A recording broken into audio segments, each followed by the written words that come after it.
to condemn anyone, but this is the Old Testament way of looking at things, where we are to believe in God, and where God sits around.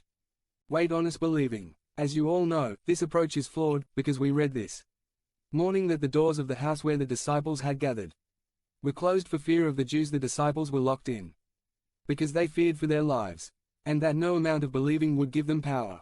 Otherwise, this simple belief is basically New Age thinking, and there is a book called The Power of Positive Thinking by Norman Vincent Peale that I read many years ago and I agreed with it, but after reading it, I totally lacked the power that the positive thinking was meant to give, and I'm sure I wasn't the only one.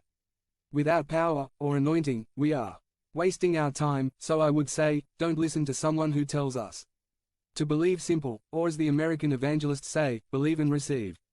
Or doubt and go away. Make your own mind on it. Now, let's look at this same Old Testament approach, but with Jesus thrown into the equation, the Old Testament approach, but with Jesus thrown away.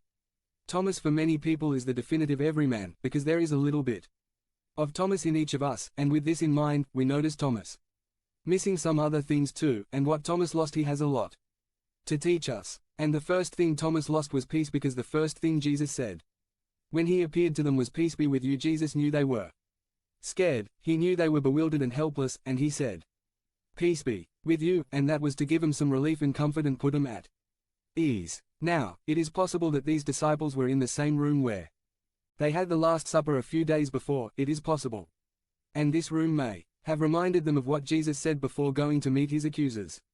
"Peace I leave with you. I give you my peace. I don't give you like the world gives.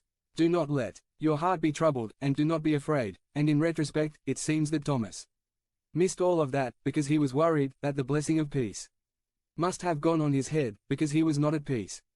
Secondly, Thomas lost another P. App for forgiveness, because after Jesus granted them peace, he said, "If you forgive anyone's sins, it will be forgiven you. If they retain the sins of anyone, they remain."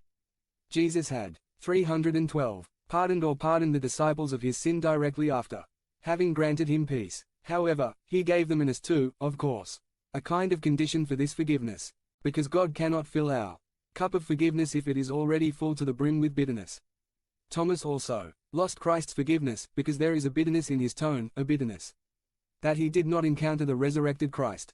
And thirdly, by not meeting with the risen Christ, he missed meeting in the glorified presence of God, and that must have hurt. Peace, forgiveness and presence. Thomas missed them all, and instead demanded a substitute for them, something our cynical society constantly craves, and that's another P, and it's a P for the test. Thomas demanded proof. And that is why I must conclude that Thomas must be the